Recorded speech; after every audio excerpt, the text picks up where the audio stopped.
पौधे में जो बालियाँ होती हैं, वो उनमें चमक कैसे आती है और फुल बालियों का भराव कैसे आता है किसान भाइयों, दाने में चमक कैसे आती है, सारी जानकारी आपको इस वीडियो के माध्यम से प्राप्त हो जाएगी।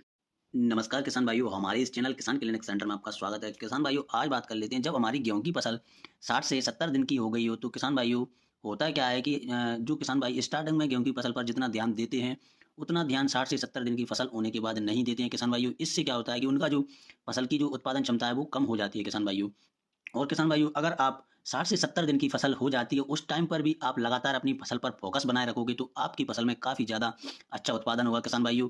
किसान भाइयों, पहले तो आप इस चैनल को सब्सक्राइब कीजिए, क्योंकि किसान भाइयों मैं आपको इस वीडियो में इतनी शानदार इन्फॉर्मेशन बताऊँगा कि आपकी फसल में जो उत्पादन की क्षमता है, वो काफ़ी ज़्यादा बढ़ जाएगी किसान भाइयों। तो किसान भाइयों, चलिए शुरू करते हैं।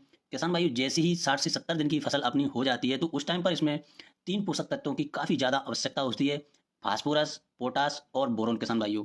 किसान भाइयों, जैसे ही फसल 60 से 70 दिन की होती है, तो उस टाइम पर क्या है, जो गेहूँ की फसल का जो तना होता है, उसको मजबूत होना काफ़ी ज़रूरी हो जाता है। क्योंकि किसान भाइयों, जैसे ही बालियाँ निकलती हैं, तो हमारा जो पौधा होता है, उसके ऊपर की साइड वज़न बढ़ जाता है किसान भाइयों। अगर वज़न बढ़ जाएगा और हमारा तना पौधे का मजबूत नहीं होगा, तो किसान भाइयों हमारी जो फसल होती है, वो गिरने लगती है।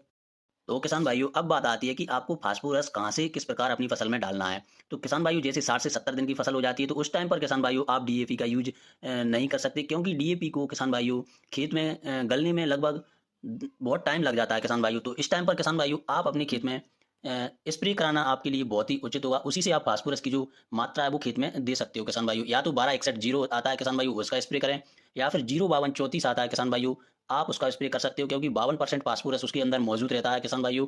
तो होता क्या है, जो पत्तियाँ होती हैं, उनके ज़रिए से फास्फोरस पौधे के अंदर आसानी से पहुँच जाता है किसान भाइयों। इससे क्या होता है, जो पौधा होता है, उसका तना काफ़ी ज़्यादा मजबूत होता है किसान भाइयों। तो आपको इस टाइम पर 05234 का स्प्रे अवश्य कराना है, किसान भाइयों, क्योंकि उसमें 34% उसके साथ पोटाश भी रहती है। और किसान भाइयों, आप अलग से पोटाश भी ले सकते हो इसके साथ। किसान भाइयों, पोटाश का यूज़ इसलिए करना ज़रूरी होता है, क्योंकि इस टाइम पर जो वातावरण है, वो बहुत ही ऊपर-नीचे होता रहता है।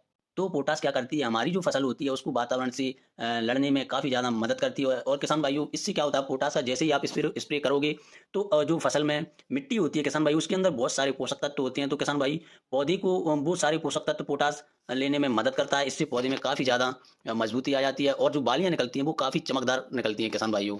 अब बात करते हैं किसान भाइयों तीसरे पोषक तत्व की, बोरॉन। किसान भाइयों, इसका बहुत ही ज़रूरी स्प्रे कराना हो जाता है इस टाइम पर, क्योंकि जो बालियों में दाना निकलता है, वो कमज़ोर निकलता है, झड़ने लगता है और दाना फटा हुआ रहता है किसान भाइयों। तो आप बोरॉन का स्प्रे अगर अपनी फसल में कराओगे, तो दाना काफ़ी चमकदार भी होगा, और जो उत्पादन की क्षमता होती है, वह भी काफ़ी ज़्यादा बढ़ जाएगी किसान भाइयों। तो किसान भाइयों, अगर आपको ज़्यादा से ज़्यादा उत्पादन लेना है, तो इन 3 पोषक तत्वों का 60 से 70 दिन की अवस्था में ज़रूर स्प्रे करें, ताकि आपको अच्छे रिजल्ट मिलेंगे किसान भाइयों।